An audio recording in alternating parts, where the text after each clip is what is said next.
Hey everybody, Lone Wolf here. Tonight, I will be reading 5 true scary relationship stories. 4 of these stories are ones that I have read in previous videos, but the very first one is a brand new story that I haven't read on my channel before. Now before we get started, I wanted to make a disclaimer. These stories may contain sensitive and/or triggering content, including talks about depression, alcoholism, and suicide in stories 3, 4, and 5. There may also be some sexually suggestive content in stories 1 and 5. If anybody has a problem with or is triggered by sexually suggestive content, or content talking about depression, suicide, alcoholism, or the like, I recommend that you not watch this video. With that being said, let's get to the stories.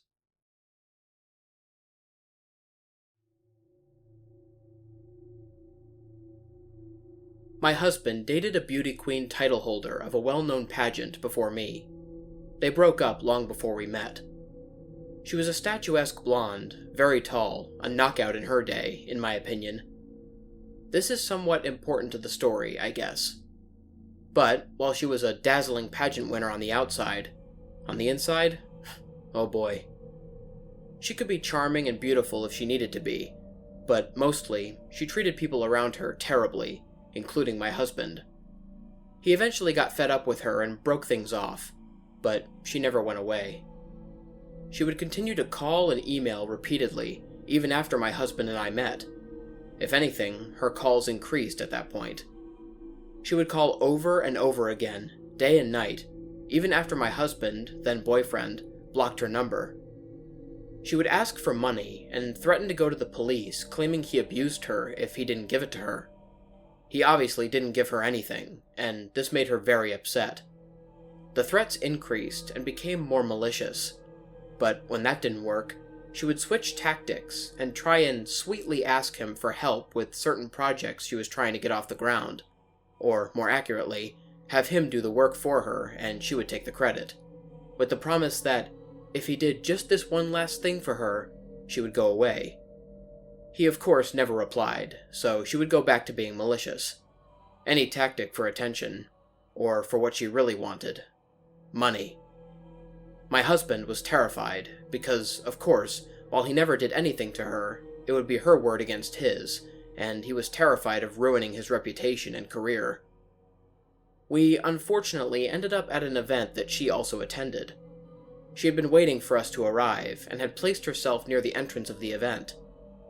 As we walked in, she stood across the room, looking me up and down, laughing and whispering into the ear of her date, making a point to try and make me uncomfortable. But that was okay, she was easily ignored. Until she ambushed me as I came out of the bathroom. She had clearly been waiting for a moment when I was alone. Now, for context, I'm 5'5", and this woman towered over me. I had no intention of having it out with her, and I hurriedly walked past her to find my husband, but she kept pace beside me, hunched over so she was at my eye level, her head turned towards me. She was like a caricature of herself as she ambled beside me, smiling maniacally. She would ask me questions like, "Where's your man?" in a very condescending way. She looked like something out of a Tim Burton movie, hunched over with that crazy demonic smile. "Watch your back, pug," she added, grinning. She liked to call me names like Pug, because I own pugs, and I guess she thought this was an insult. What I didn't know then was, while I was in the bathroom, she had walked over to my husband and had thrown her arm around him while he was in mid-conversation with someone, and introduced herself to the man he was talking to, as if she and my husband were together. My husband unwrapped himself from her clutches and told her to beat it. She then beelined to the bathroom and waited for me to come out. Needless to say, we stopped going to parties. The last time we ran into her was at a funeral for a mutual friend. She followed me around at the wake. As my husband, boyfriend at the time, was talking to the man's widow, I was talking to a friend and his wife. She walked right up and stood with us, joining us mid-conversation as if she were part of the group. It was unnerving, but also just bizarre. It was a funeral, and I didn't want to make a scene, so I silently picked up my wine glass off the bar and walked away, leaving her with the couple I had been speaking to, and her staring at me with a smirk on her face. All in all, annoying, but manageable. However, the emails and calls never stopped. She would call my husband over and over and over again, long after he had blocked her number. She would also drive by the house from time to time. I found my car keyed one night after I left it outside, but obviously I couldn't prove it was her. But enough was enough. My husband had a lawyer send a cease and desist. After the first, she called him from a private number. He answered, and she said, "Hi, it's me," in a sing-song voice, like they were the best of friends, and he hadn't just sent her a lawyer's letter ordering her to stay away from him and his family. He said nothing and hung up the phone. Another cease and desist was sent. Then a third. Nothing would make her go away. It seemed as if she didn't think my husband was actually capable of not wanting to be with her, because, her beauty. Eventually, though, she got mad that he wasn't giving in, so she decided to take this rage to the internet. I knew that she was most definitely checking out my social media, but I don't really use it much, so I didn't care. However, she created a fake Twitter account and tweeted that my husband was a fraud. She then tagged his colleagues, friends, investors, family members, every single person she could think of to try and ruin his reputation and career. On New Year's Eve, she posted on my Instagram account at exactly 12:01 a.m. "Happy New Year, Scrud." Needless to say, social media settings were all put to private. We went to the police, armed with the emails threatening to give her money or she would go to the police. She was charged with 2 counts of harassment, and a restraining order was put into place. To our shock, the next day after her arrest, our phones were buzzing. This story had made front-page news, clearly a slow news day. Her day in court came right before COVID. We arrived to the courthouse and sat down. She walked in, and we were shocked by her appearance. Actually, shocked is an understatement. She was unrecognizable from her former self. Gone was the statuesque, dazzling blonde.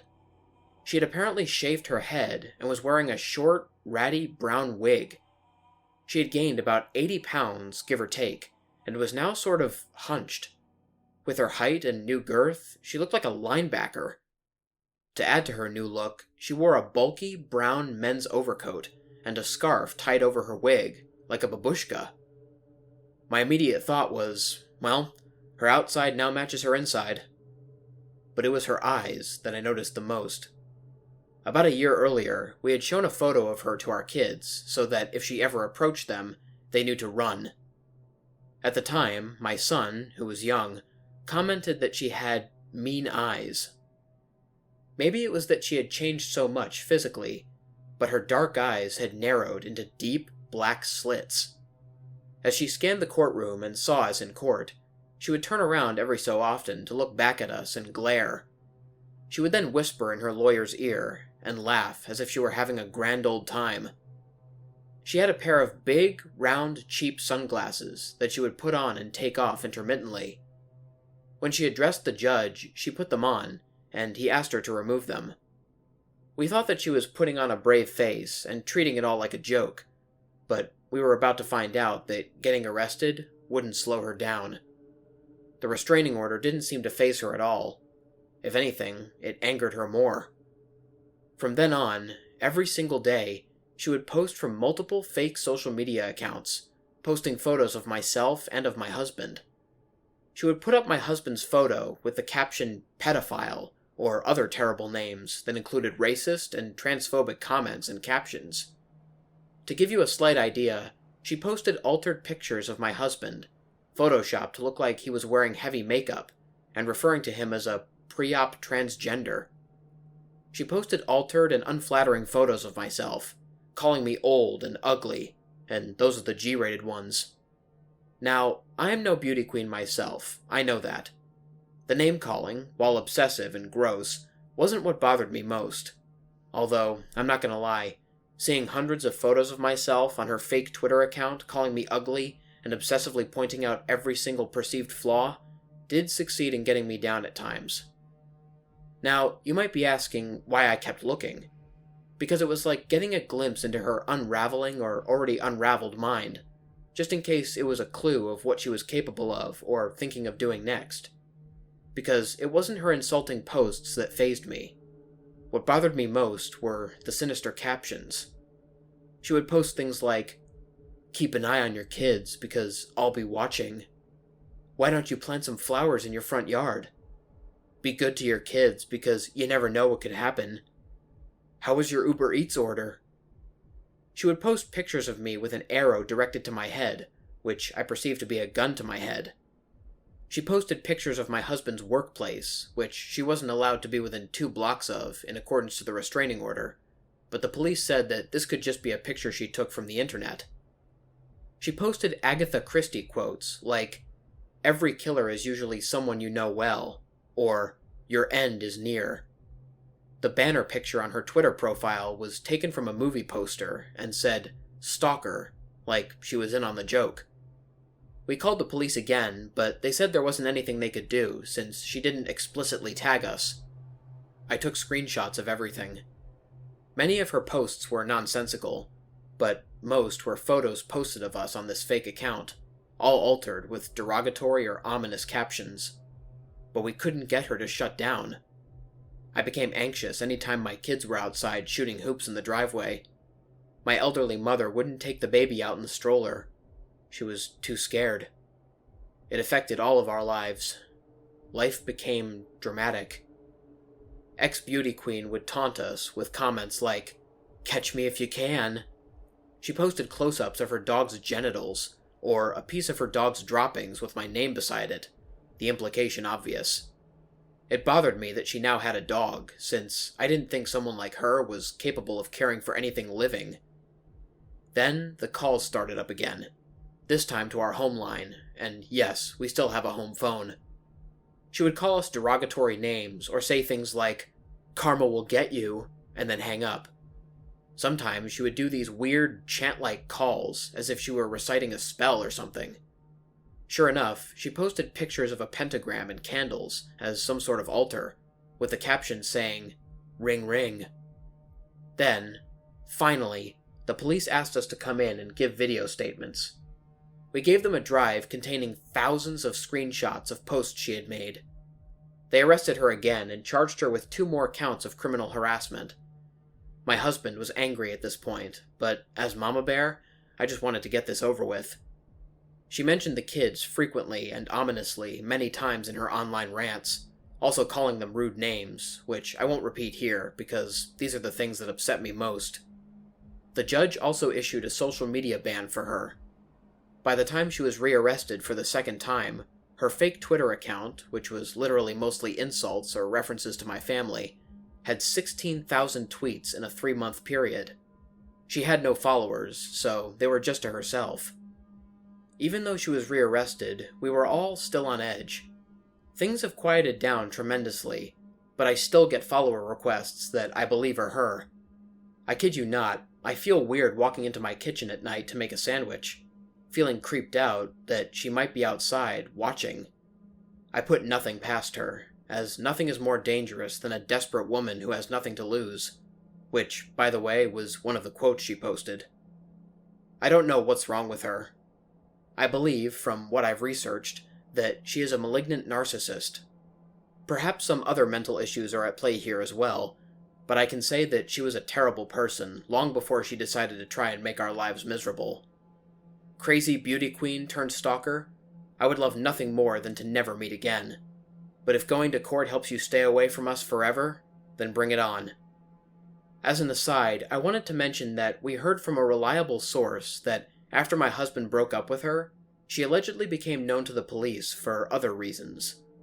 While my husband dodged a bullet regarding her threats to go to the police saying he abused her, apparently, other men haven't been so lucky.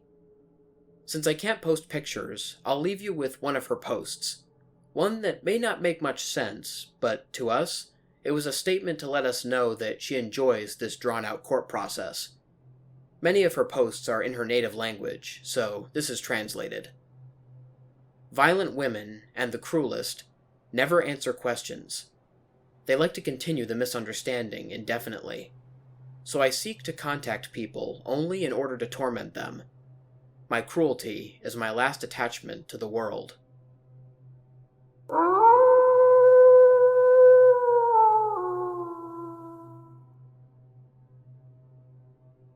Hi everyone.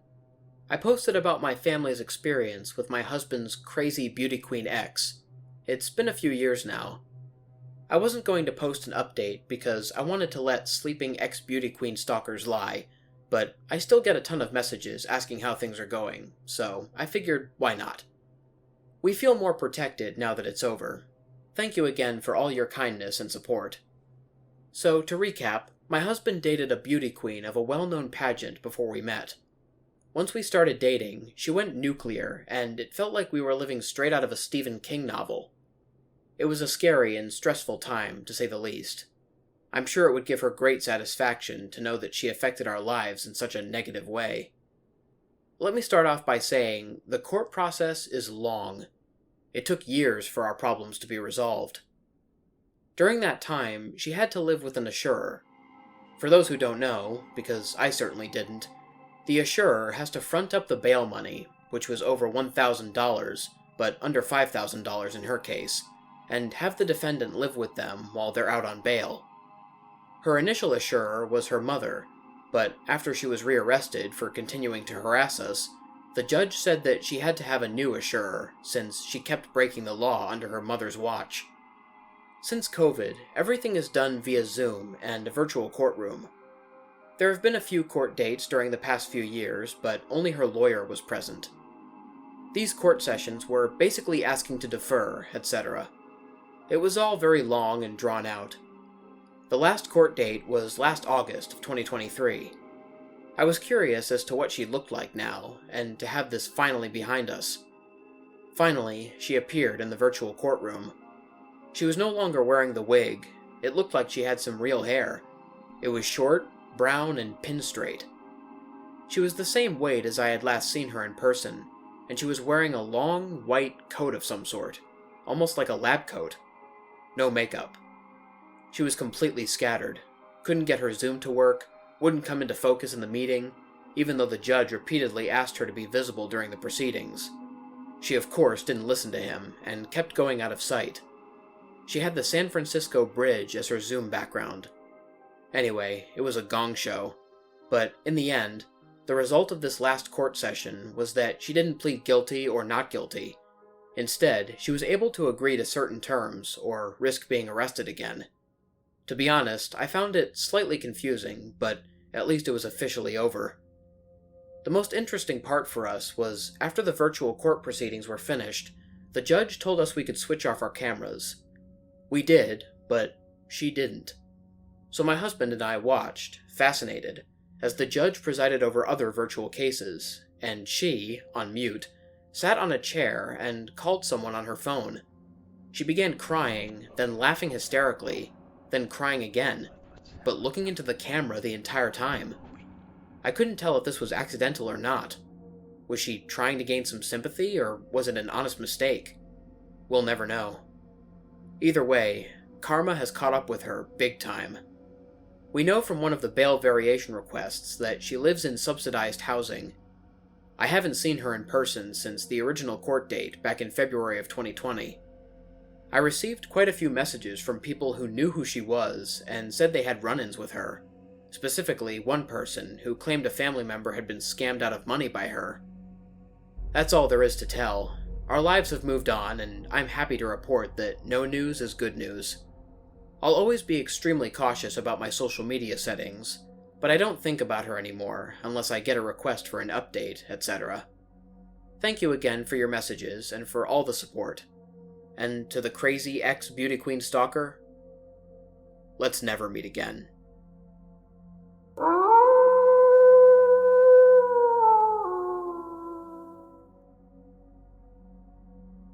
My father had been dating this girl for a while, and things were going great.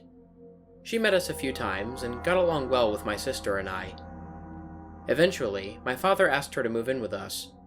She drove 7 hours to move in, and brought her 2 cats. Things were great for the first 2 months, until she couldn't find a job. They had agreed that she was to apply for jobs and have one secured for an interview before she moved in.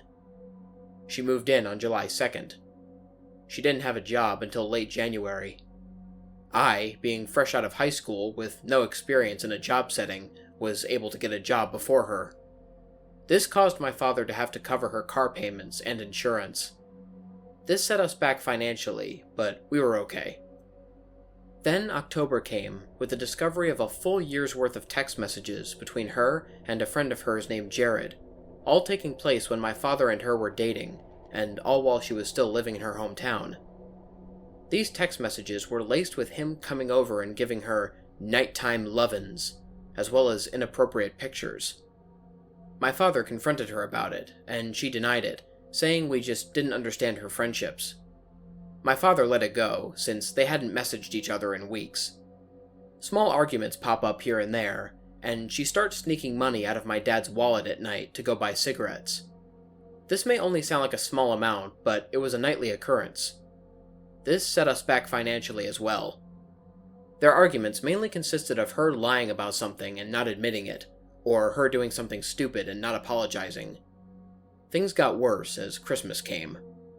My father expressed that he didn't love her anymore, that he didn't have any feelings towards her, and that she needed to work to fix the relationship if she wanted to continue. This meant really trying to get a job, and not lying about stupid stuff. She agreed that she would. I advised him against giving her the option. I was tired of her nonsense and wanted her out. She started lying more and more, and causing more problems. We believe she started taking some sort of drug, as she would come back from a drive all shaky and spazzing out, spouting nonsense.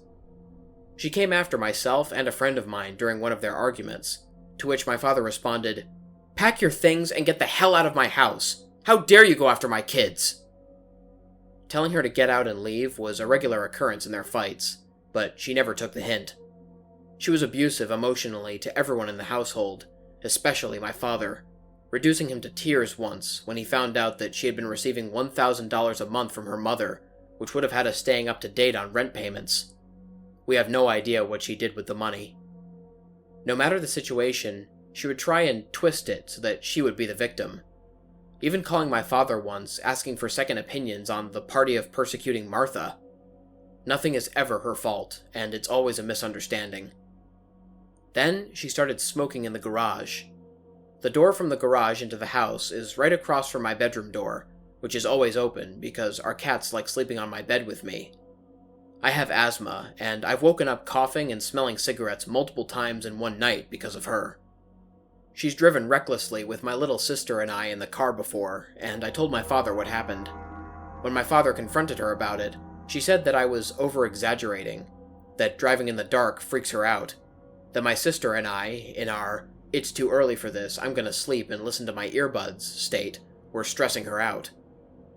Another minor thing to add, but she endangered my and my sister's cats. We have 2 strictly indoor cats, and her 2 were outdoor cats until they moved here.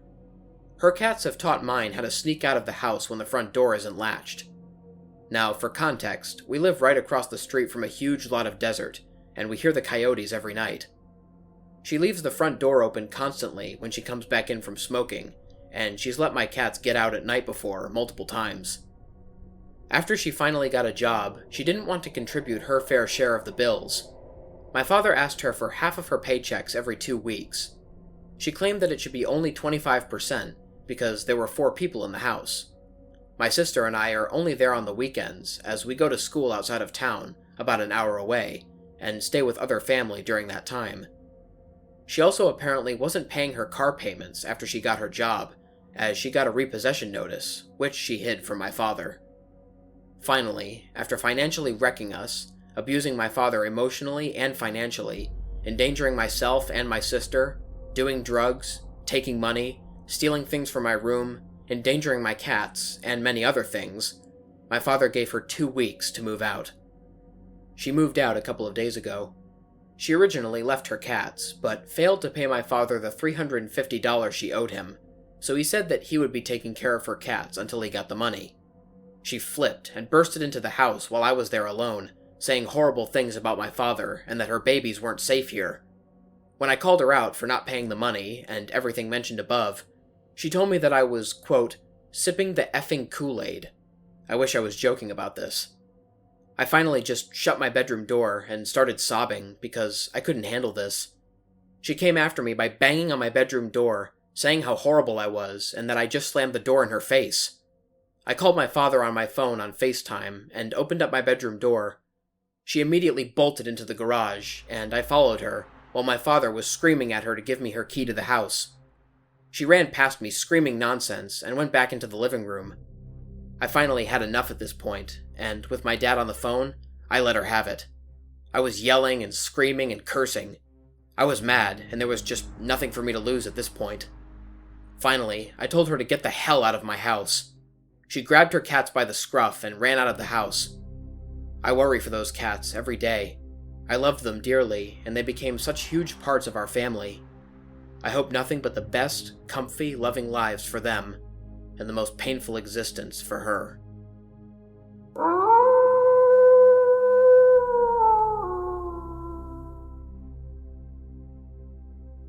This is gonna be a bit long. So, I had a best friend in high school named Lena.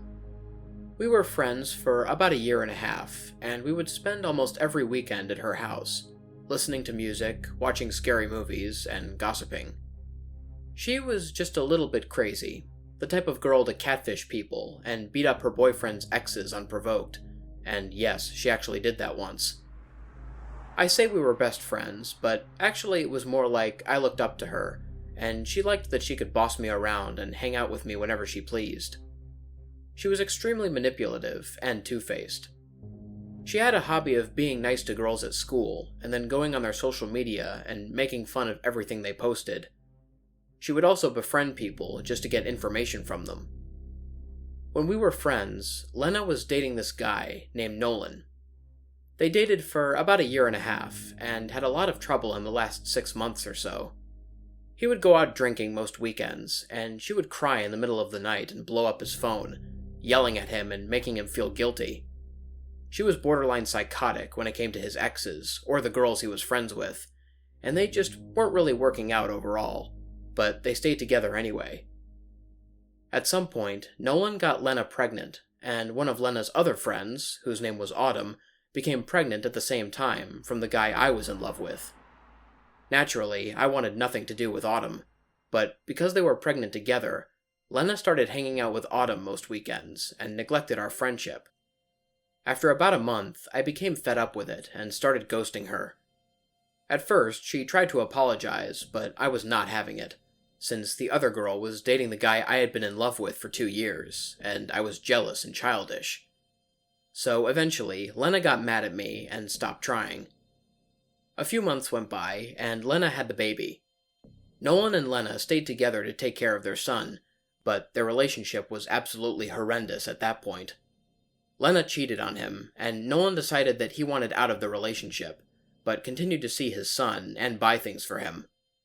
However, Lena and Lena's mother made things very difficult for him, by constantly changing the days he could see his son, and refusing to let him take his son anywhere besides Lena's house.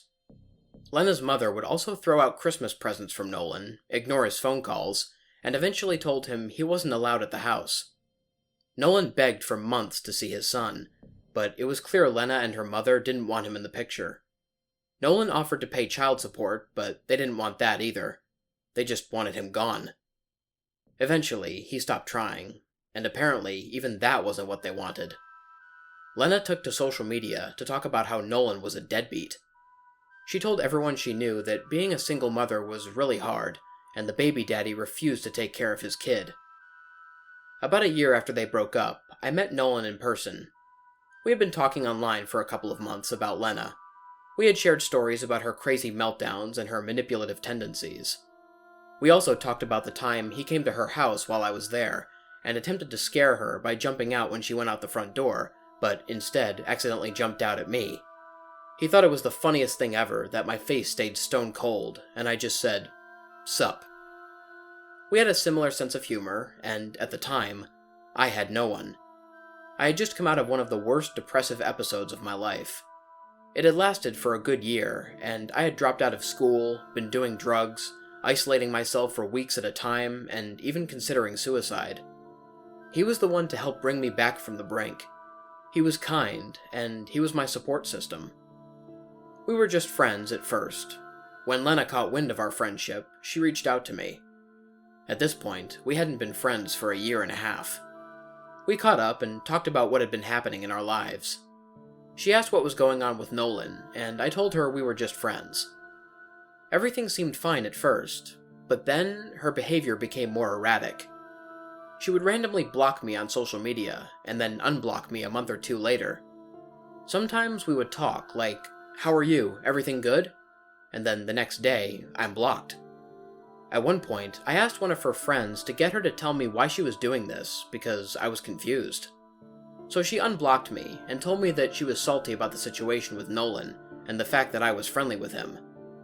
I asked her why she kept making up with me, and then suddenly getting mad again and cutting me off. I told her I was tired of thinking things were good, only for her to turn around and pretend like we had never said anything to each other. That's when she said she could block me again or keep me unblocked, whatever I wanted was fine. But she felt I had done her wrong by abandoning her during her pregnancy and befriending her ex-boyfriend. So then I tried to explain to her why Nolan was my friend. I tried to tell her that Nolan was all I had in the darkest time of my life. I tried to tell her why her neglecting me for Autumn hurt my feelings, but she wasn't having any of it. Now, I understand where she was coming from, I really do, and I acknowledge the fact that I acted childishly and in a cruel way, but I had tried to make up with her multiple times. I tried really hard, and she couldn't even stick with whether she could forgive me or not. So I told her to just block me again and be done with it. She told me she wouldn't block me again, and then she gave me her blessing with Nolan. She said she was fine if we wanted to date, and she said she hoped I had a good life, and I said the same to her, and I really meant it. We had a bad end, but I was glad we could at least wish each other well. It was a few months after I last spoke to her that Nolan and I started dating. I'd waited so long because I was worried about Lena, even though we weren't friends anymore. But she had given me her blessing, and she was dating someone new, so I went with it. It was around this time that I received a friend request from a girl on Facebook named Casey. Casey said she lived in a big city in my state, and since we had mutual friends, and I had once gone to school in that city, I assumed we had gone to school together and I just didn't remember her. She seemed like a real person. She claimed to work at Hooters, had made posts about how her workdays went, had several pictures of the same girl, and made frequent posts about her ex-boyfriend. I accepted the friend request, and she messaged me, telling me how pretty she thought I was. I thanked her, and told her to message me anytime she felt like chatting. For the next few months, I was clueless. I went about my regular life, posting about the things me and Nolan did, getting my GED, hanging out with friends, visiting my mother, etc. Occasionally, I would see strange posts on my timeline from Casey, but I didn't think much about it because I had over 1,000 friends on Facebook, and I rarely saw them. They were mostly posts about how much she hated her baby daddy and how her line of work sucked. But there were two posts in particular that caught my eye. One was a post that seemed to be referencing something I had posted the day before, and the other was of her saying, "We all know a dirty hoe named blank," with my first name in that blank. So I went to her profile and clicked through months and months of posts. Some were about her line of work, but everything else was related to Nolan and I. Everything. There were posts of her complaining about her deadbeat baby daddy buying things for everyone but his kid. Posts about how sad she felt about the breakup. Posts about how much she missed me and thought of me as a sister, which is complete and utter nonsense, and I'll explain why later. Posts about how I stole her boyfriend, which is also nonsense, and a myriad of posts basically talking crap about me. She made fun of my hobbies, had directly referenced some of my posts, talked about how much she hated me, said I was a dirty hoe, and in her later posts, even went so far as to put my initials or full first name in the post. She even had people in the comments egging her on and talking crap too, even though no one knew who she was talking about. But I did. She mentioned things that only I and Lena knew, and she referenced our past experiences. It was undoubtedly her. I messaged Casey and told her I knew it was Lena. She played dumb and told me the initials were of another girl she knew. When I looked up the name she gave me, not a single person on Facebook had that name. When I told her that, she brushed over it and tried to get me to talk about Lena. So I played along and talked hardcore crap about Lena. I lied about a lot of things in an attempt to get her to out herself, but in the end, all she did was send a screenshot of our conversation to Lena's account in an attempt to make it look like Casey was real and was trying to help Lena out by showing what kind of person I was. Casey then immediately deleted her account. She didn't block me, she deleted it. I had a friend and my dad check, and neither of them could find Casey's profile. Another month went by, and I found out she had reactivated the account, and because I can't block a deleted account, she was in my friends list again and had access to my profile for who knows how many days. So I blocked her. She then sent me friend and follow requests on 3 other websites under the Casey name, which I also blocked. It was around that time that Nolan and I began to get a lot of friend requests from obviously fake accounts. We would report them and block them, and try to pretend she wasn't going insane. One of these fake accounts was extremely obvious, because it had poked both me and Nolan on the same day, at the same time. She was taunting us, I guess. I blocked that account too. Now, please be aware that at this time, Lena had married her boyfriend. She was doing this while married to someone else. A year later, I thought that it had finally stopped, and one day, I went to the Casey account on my friend's Facebook because I wanted to see if she was still posting about me. When I scrolled down, I realized I had missed a post last time. This post was Lena mocking the fact that my mother, yes, my birth mother, called her frequently to talk crap about me and give her information about me and Nolan. It turns out my mother and Lena went to the same college, and my mother thought, what better way to make friends than by helping someone stalk my daughter? She would ask me about mine and Nolan's relationship often. She talked crap about Lena and would act like the perfect mother to my face. She didn't raise me, so I didn't trust her 100%. For that reason, I never gave her my phone number, address, or any other information I felt was private. When my dog went missing, she tried to convince me to post my address on Facebook. She kept saying how important it was that people know exactly where he went missing from.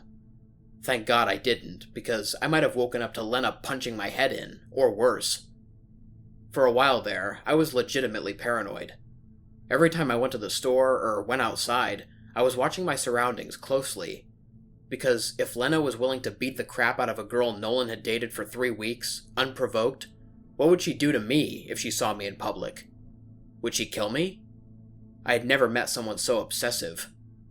Now, let me just say that Lena was a horrible friend. She was manipulative, bossy, judgmental, rude, erratic, narcissistic, and two-faced. When I felt my first heartbreak, she spent all night talking crap about the guy, saying I deserved better. Eventually, I talked crap with her to make myself feel better. And what does she do? She messages him on Facebook and tells him everything I said about him.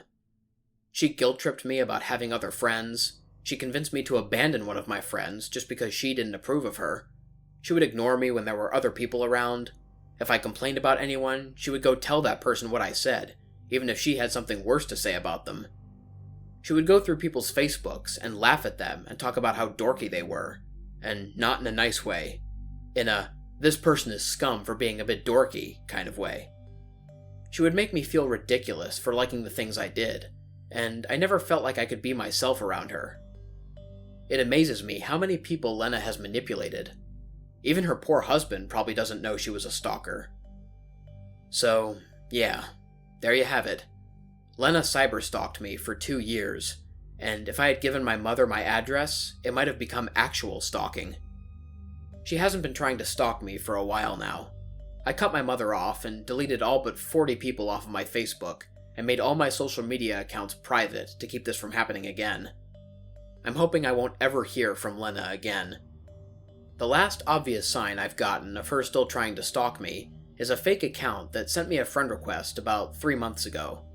An account that was a few months old, had the same last name as my friend, who told me he didn't know her, and only liked 2 Facebook pages, one of which was a grocery store page, and the other was my page.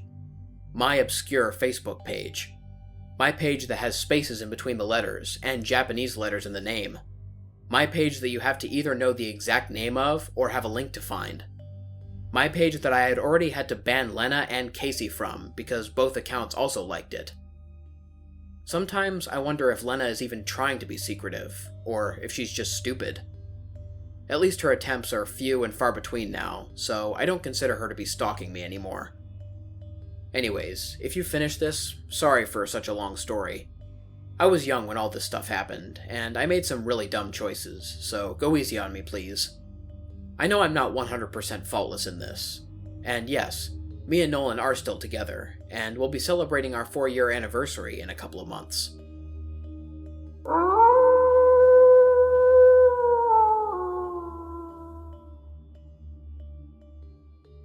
This is my first time posting anything here, but I feel like I have an interesting story to share. I've always wanted to turn it into a book or something, but I've been super busy with school. To start out, this story sort of takes place on and off again throughout most of my life. It starts out as a typical "my parents got a divorce when I was young" situation, but it unfolded into much more. In fact, I'm still picking up pieces of everything that happened. Just a warning, this is a super long story. I don't blame you if you lose interest halfway in.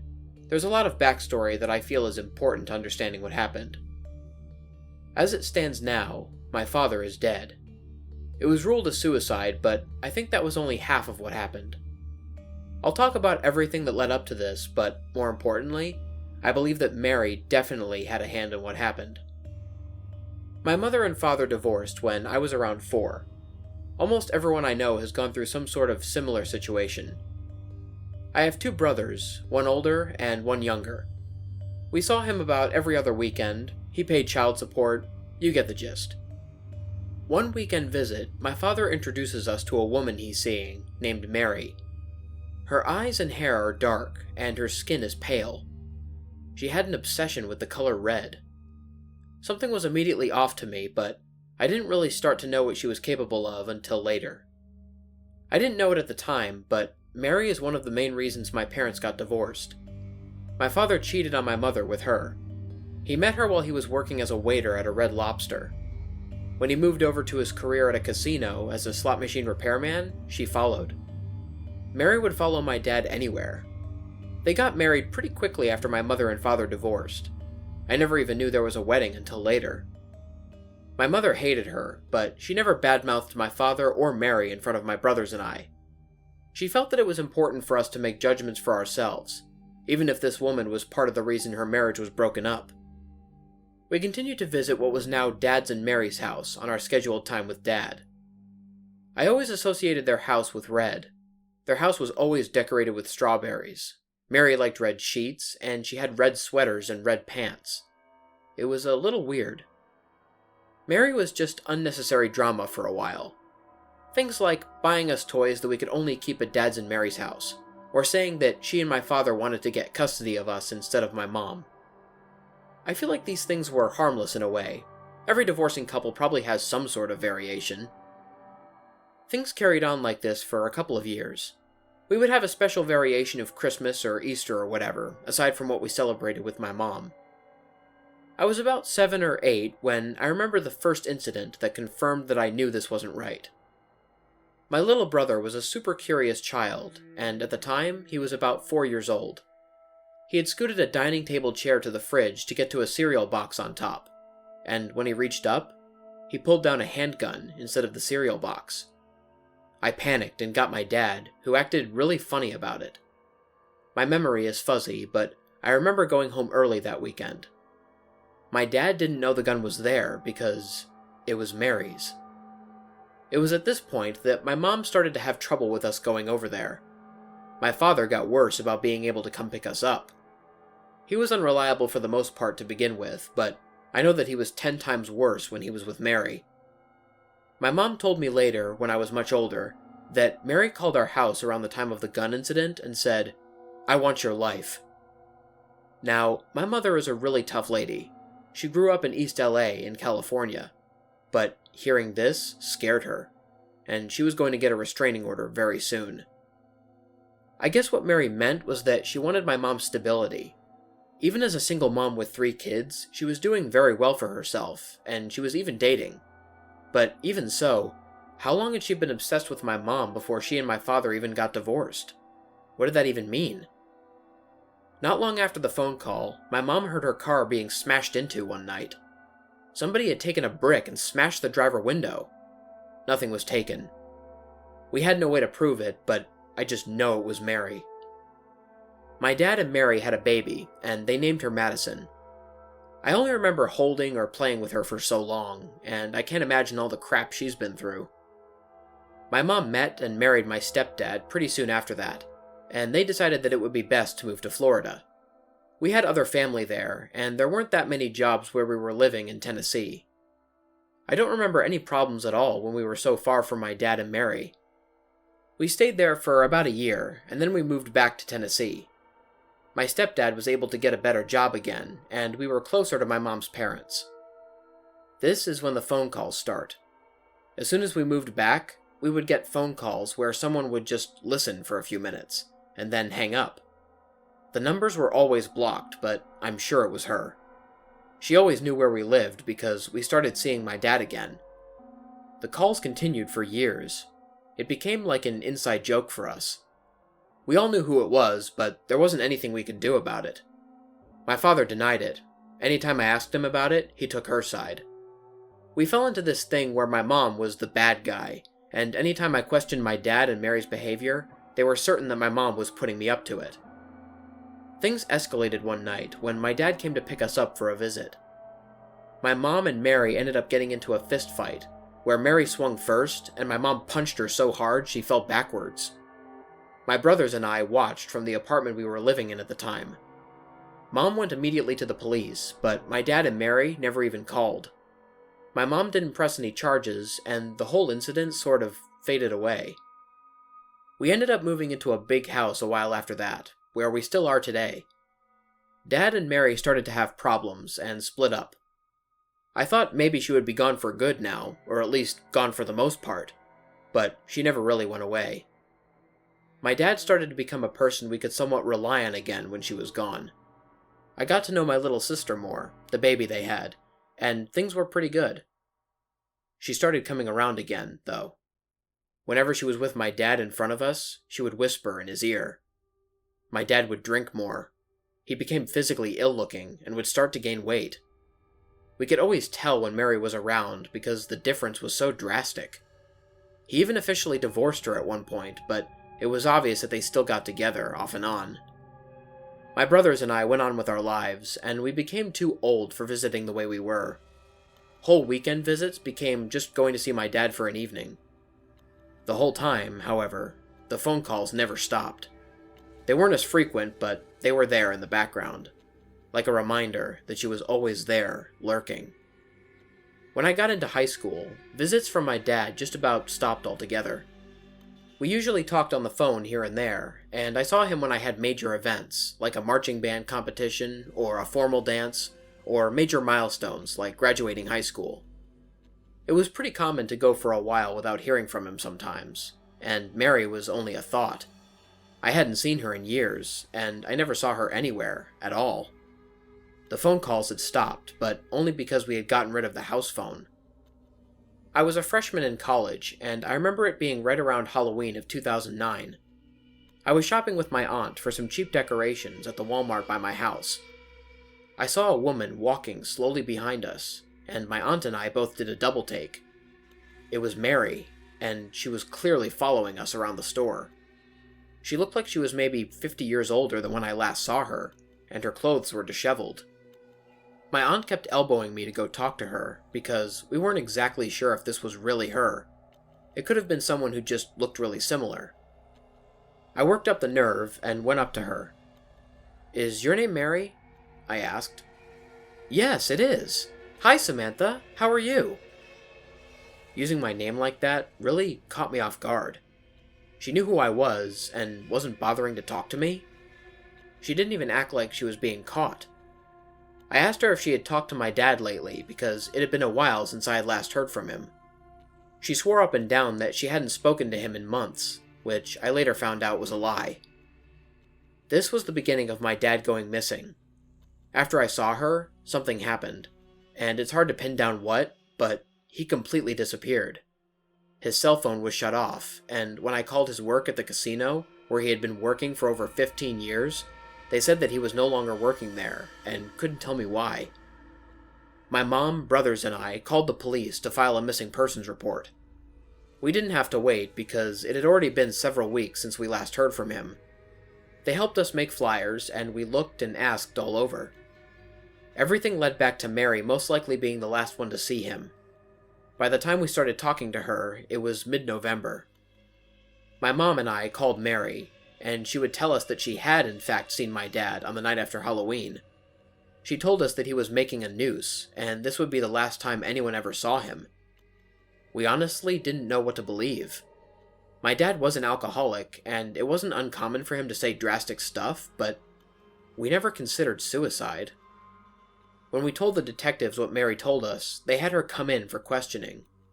She told the detectives a completely different story, and her dates kept changing. There wasn't any evidence of anything, though, so there wasn't much they could do. The detectives did, however, tell us that we shouldn't talk to Mary anymore. To quote them, "We don't know what she's capable of." Things went on like this until they found him on January 4th, 2010. My dad was found dead in a storage unit. He had pulled his car in, shut the unit door, and let the car run until he died, and he had been there for 63 days. There were several suicide notes, all dated for November 2nd, one for my mom and one for each of his children, but there was an especially long note for Mary, where he doted on her and talked about what a wonderful woman she was. The suicide note even said for her to take any insurance money and use it on herself. The date on the notes was so close to the date where Mary said she had seen him. There are a million things that could have happened, but I know she had something to do with it. Even if my father really did kill himself, I know that she helped push him over the edge. Now, I'm not one to just blame someone. I know my father was a troubled man. He was an alcoholic, and a depressant most of the time, usually because of Mary. But there's something so frustrating and horrendous about this woman, and there's zero evidence for me to prove anything against her. She wasn't allowed to come to the funeral. My mom and parts of my dad's family put everything together. There wasn't anyone he knew that hadn't heard of her, and everyone felt that she was a bad woman. I found a Facebook profile of hers months after they found my dad. There were only 5 or 6 photos of her and some guy, obviously happy, and they were all dated for January 4th, 2010. The next year, on January 4th, 2011, she showed up at my family's house. We didn't let her in the house, and she kept saying something about having some stuff of my dad's in the car. We told her to leave, or else we would call the police. That night, someone put red tissue paper in and around our mailbox. Even the next year, 2012, she called my mom and asked her to meet her at a Sonic Burger parking lot. She said she had a box of my dad's stuff to give to us. My mom made my stepdad go instead of her, but she never showed. I feel like she wanted to do something bad to my mom. The next year, we didn't hear from her. I did some research, and it turns out that she was put in jail for making meth. It made a lot of sense for some of the things, but I still have so many questions and issues that are unanswered. Supposedly, she was let out sometime last year, summer of 2014, I think. The correctional facility she was at has a website, and it says that she was let out for good behavior and rehab. I found a different Facebook that showed her with some other family.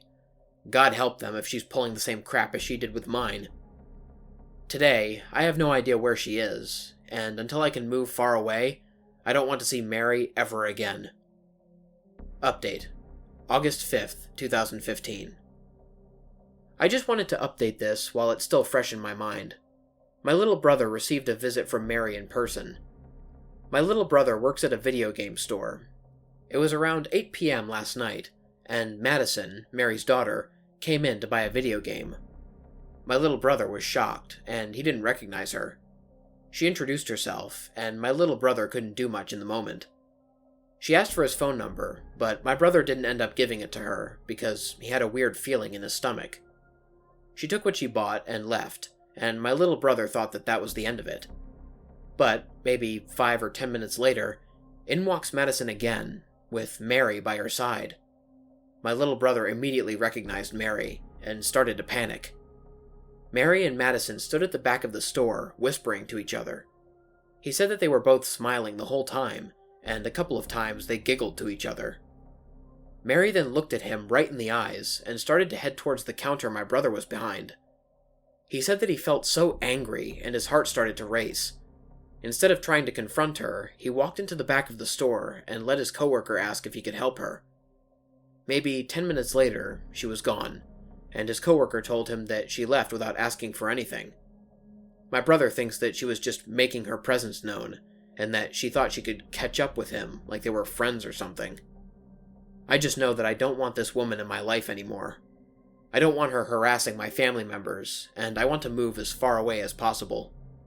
We documented this incident with the police department, and they said that if it happens 3 times, then we can file for a restraining order. I don't really know what else to do.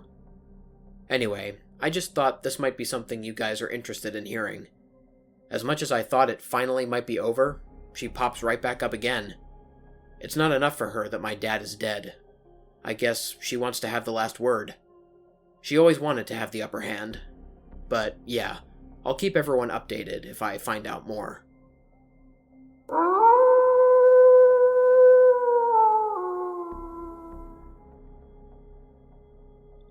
So, I wouldn't have ever put this story on Reddit, but last night took the cake for this whole mess of drama, and I had to write about it. I'm going to put this in for context that will be useful later down the road. On March 10th, my very good friend committed suicide. I was on site with officers and a few close friends who showed up that day as well.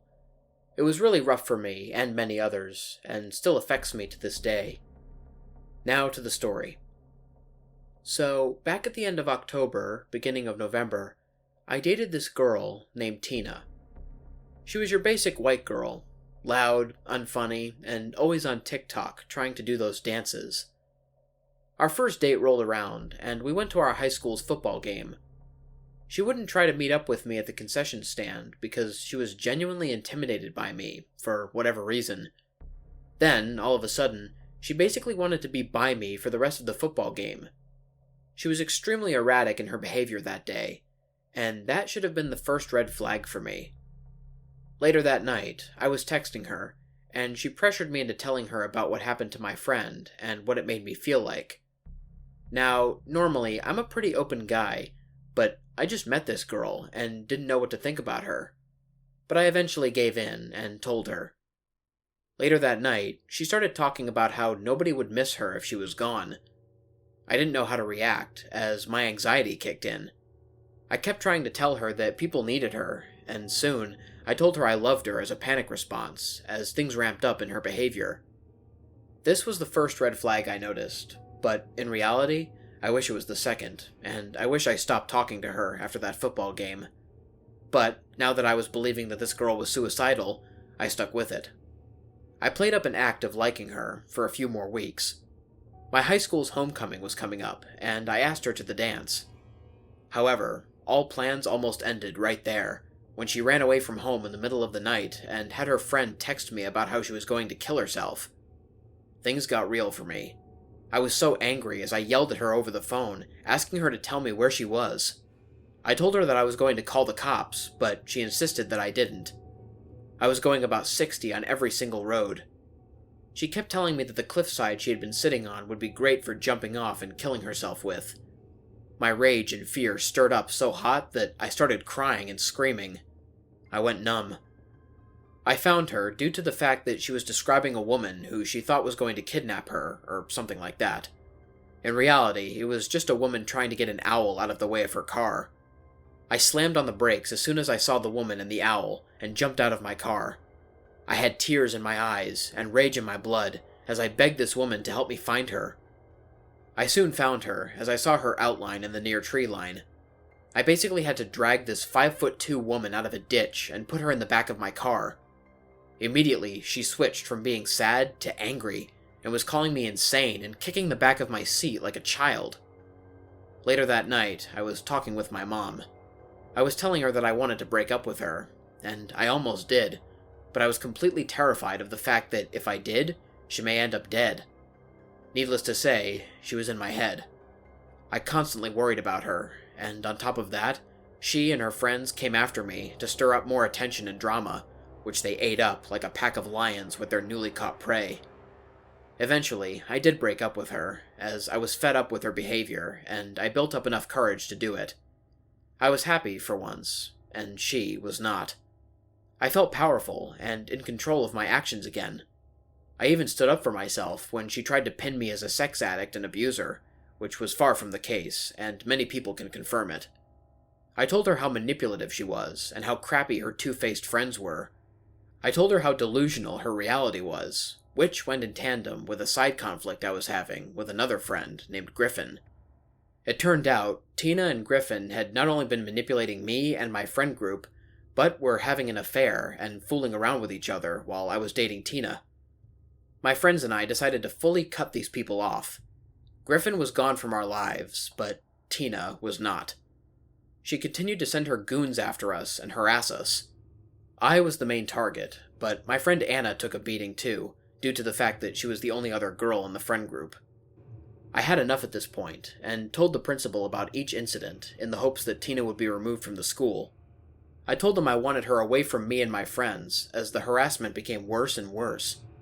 It went from just insults over Instagram DMs to filming our conversations and listening in on us and using it as blackmail.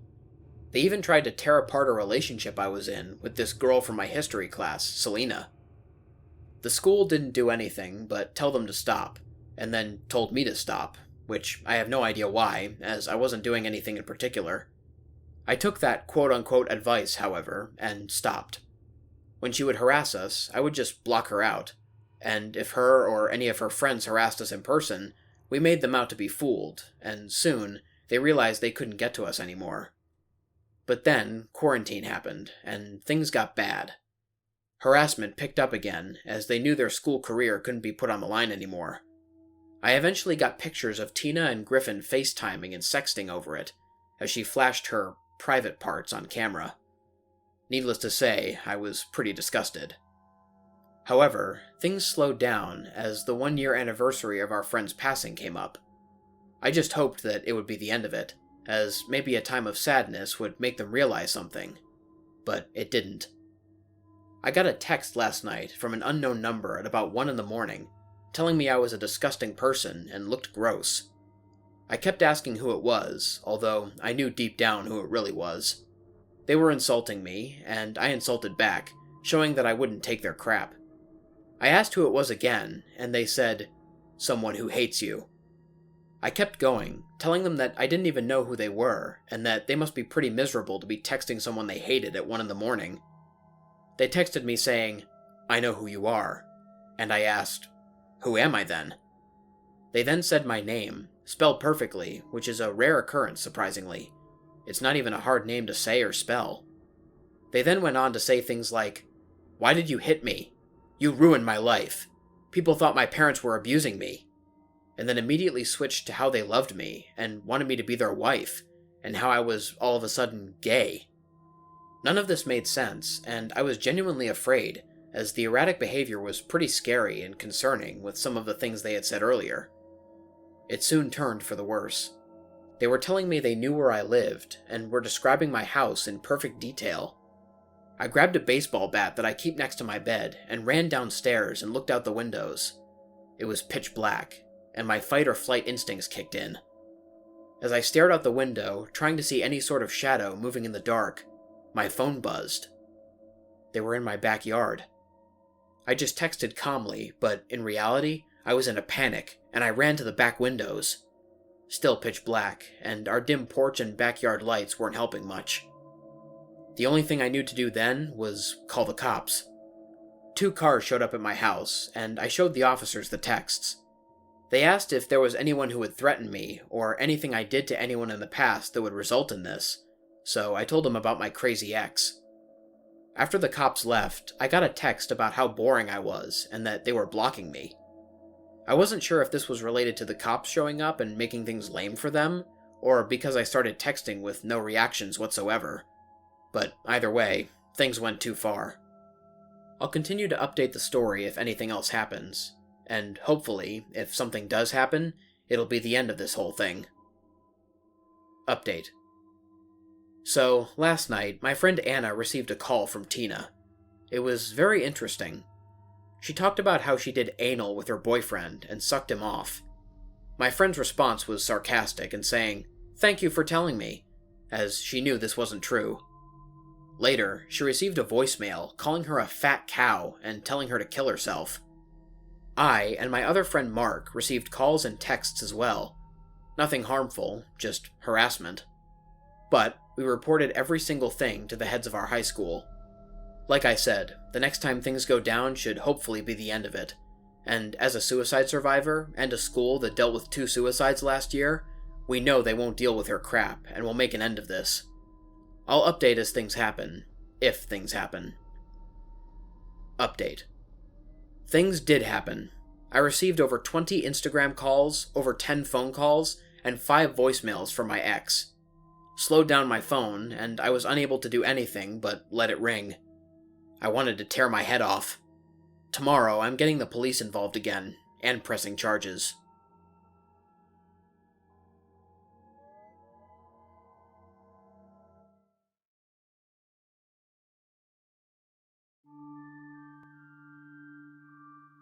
What's up, everybody? Lone Wolf here. I hope you guys enjoyed listening to tonight's video. In case anyone is interested, all of the various elements used in this video, including pictures, music, sound effects, and stories, will be linked in the description below. Anyways, if you guys enjoyed the video, please feel free to like, share, and subscribe if you haven't already. Also, click the bell for notifications so you don't miss a new video. If anybody has any personal stories or story recommendations for me, or any advice to help improve the channel, there will be links to all of my social media platforms in the description. I'm mostly active on Twitter and on Instagram, but I also have an email, a Discord server, and a TikTok account that you can message me on as well. Until next time, stay spooky. And remember,